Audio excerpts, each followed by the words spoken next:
अल्लाह के नबी की ज़माने में एक औरत फजर की नमाज़ पढ़ने के लिए निकली। फजर की नमाज़ पढ़ने के लिए जा रही, उस वक्त लाइट का ज़माना नहीं था, बिजली का ज़माना नहीं था। एक आदमी ने पीछा किया और उस औरत को पकड़ करके खेत की तरफ ले गया, तन्हाई की तरफ ले गया और ज़बरदस्ती पटक करके उसके साथ ज़िना किया, गलत काम किया, इज्जत को लूट लिया। और जैसे ही ज़िना करके फारिग हुआ, उठा, वो औरत भी उठी और उस औरत ने निदा लगाई, आवाज़ लगाई, अरे गाँव वालों जल्दी निकलो, एक आदमी मेरी इज्जत को लूट करके भाग रहा है, एक आदमी मेरी इज्जत को लूट करके भाग रहा है। उसकी आवाज़ को सुन करके एक आदमी दौड़ के जल्दी से आया और ज़िना करने वाले आदमी के पीछे पीछे भागने लगा, उसके पीछे पीछे भागने लगा और इतने में 3-4 लोग और आए पीछे से। अब वो भी भागने लगा, वो भी उस आदमी के पीछे पीछे भागने लगा। आगे सबसे आगे ज़िनाकार भाग रहा है, उसके पीछे एक आदमी भाग रहा है, उसके पीछे 4-5 लोग दौड़ रहे हैं। 4-5 लोगों ने उस आदमी को पकड़ लिया जो खुद किसी मुजरिम के पीछे दौड़ रहा था। उस आदमी को अरेस्ट कर लिया। कहा चल, तुमने उस औरत की इज्जत लूटी? कहा अल्लाह की कसम मैंने नहीं लूटी। अरे अभी छोड़ दो मुझे, असल मुजरिम भाग रहा है, अभी मुझे मालूम है किस खेत में जा रहा है, किस गली में, मुझे छोड़ दो, अभी मैं पकड़ लूंगा। इज्जत लूट रहा है और बचने के लिए रास्ता निकल रहा है, चल। मैं उस 4-5 लोगों ने उस एक आदमी को पकड़ लिया जो बेकसूर था। उसको पकड़ करके उस औरत के पास ले आया और कहने लगा, अरे औरत ये आदमी देख लीजिए। सुबह होने के बाद कहा कि ये औरत देख ली, अरे औरत ये आदमी को देख लो, क्या यही आदमी है जिसने तेरे साथ गलत काम किया?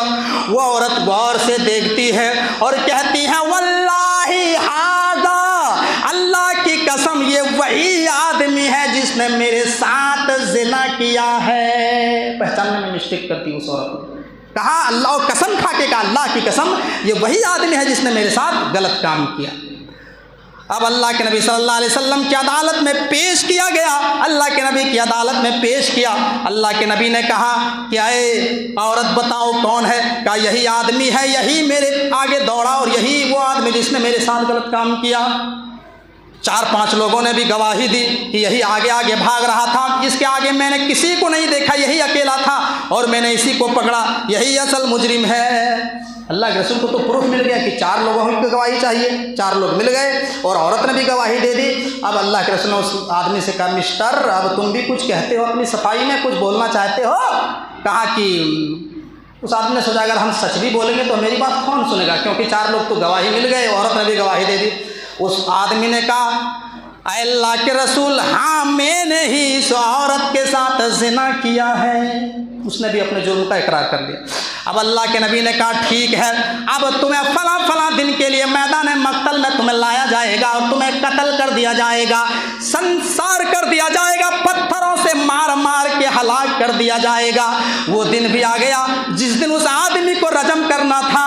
सारे लोग जमा हो गए, सारे लोग गाँव के जमा है, औरतें भी एक जगह जमा है ताकि वो भी अपनी आंखों से ये मंजर देख सकें कि किसी औरत के साथ इज्जत लूटने वाले का अंजाम क्या होता है। वो दिन भी आ गया, उस आदमी को पकड़ करके मैदान मक्तल में लाया गया, फील्ड में लाया गया और वो आदमी जिसने हकीकत में ज़िना किया था वो पहाड़ में जा करके तौबा कर रहा है, पछता रहा है, अफसोस कर रहा है कि ये मैंने क्या कर दिया।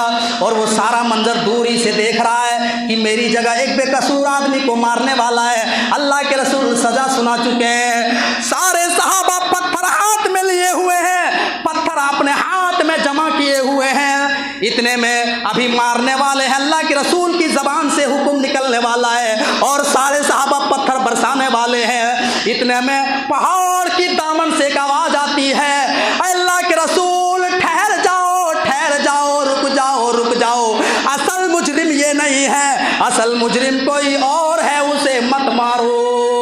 अल्लाह के नबी ने सहाबा से कहा पत्थर नीचे डालो। मामला सीरियस हो गया, वो आदमी बोल रहा है उसको आ जाने दो।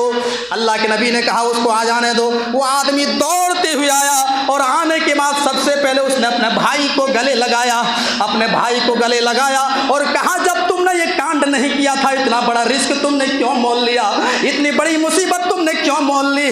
वो आदमी कहता कि मैं क्या करता, औरत ने जब गवाही दे दी और 4 लोगों ने जब मेरे खिलाफ गवाही दे दी, अगर मैं सच भी बोलता तो मेरी बात को नहीं माना जाता, बल्कि लोग ये कहते कि देखो इसने ज़िना किया और मरते वक्त झूठ भी बोला, इसीलिए मैंने अब सच बोल दिया और अपने जुर्म का इकरार कर लिया।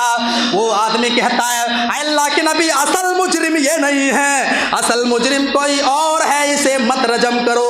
अल्लाह के नबी ने कहा कि तुम इतना कॉन्फिडेंस के साथ कैसे कह सकते हो? वो आदमी कहता मैं जानता हूं कि असल मुजरिम कौन है। अल्लाह के नबी फरमाते हैं फिर ये बताओ कि असल मुजरिम कौन है? जमीन खा गई या आसमान निगल गया, असल मुजरिम कौन है? वो आदमी कहता है अल्लाह के नबी, असल मुजरिम आपके सामने हाजिर है, असल मुजरिम मैं हूँ, मुझे ही संसार कर दीजिए, मुझे ही रजम कर दीजिए। अब फिर उस औरत को लाया गया, उस औरत को बुलाया गया और बुलाने के बाद कहा औरत देख ले, इन दोनों में से ये कह रहा है कि मैं असल मुजरिम हूँ और ये कह रहा कि मैं असल मुजरिम हूँ। अब इन दोनों को गौर से देख ले और फैसला कर दे कि दोनों में कौन असल मुजरिम है। उस औरत ने दोनों को गौर से देखा और देखने के बाद कहती है अय अल्लाह के रसूल, रात बड़ी अंधेरी थी, मुझे नहीं मालूम कि इन दोनों में कौन असल मुजरिम है। अगर ये यही कह रहा है तब इसी को संसार कर दीजिए। अब जो असल मुजरिम था उसको पकड़ के खड़ा किया गया, सीने के बराबर गाड़ा गया, पत्थरों से मारने के लिए बाकायदा तैयार हो गए सहाबा इकराम जो असल मुजरिम थे। इतने में अल्लाह ने आसमान से जिब्राइल को फौरन नाजिल कर दिया, ऐ जिब्राइल जाओ, जल्दी जाओ उस जगह पे जहाँ एक बेकसूर मरने वाला है, जहाँ पर एक आदमी की जान जाने वाला है, जल्दी जाइए। अल्लाह के नबी के पास जिब्राइल आ गए और जिब्राइल ने कहा अल्लाह के नबी, इस ज़िनाकार आदमी को माफ़ कर दीजिए, अल्लाह ने इसके खून को माफ़ कर दिया है, इसलिए कि इसने अगर ये वक्त पे ना आता, अगर ये सही टाइम पे ना आता तो एक बेकसूर आदमी की हत्या हो जाती, एक बेकसूर का मर्डर हो जाता। इसलिए इसने सच बोला है और सच आकर के इसने जुर्म कबूल कर लिया है, इसलिए अल्लाह ने इसके खून को माफ़ कर दिया है, आप भी माफ़ कर दीजिए। अल्लाह के नबी ने कहा जब अल्लाह ने माफ़ कर दिया तो मैं कौन होता हूँ रजम करने वाला? अल्लाह के नबी सल्लल्लाहु अलैहि वसल्लम ने कहा कि जाओ, मैंने तुम्हें माफ़ कर दिया, इसलिए अल्लाह के ने माफ़ कर दिया।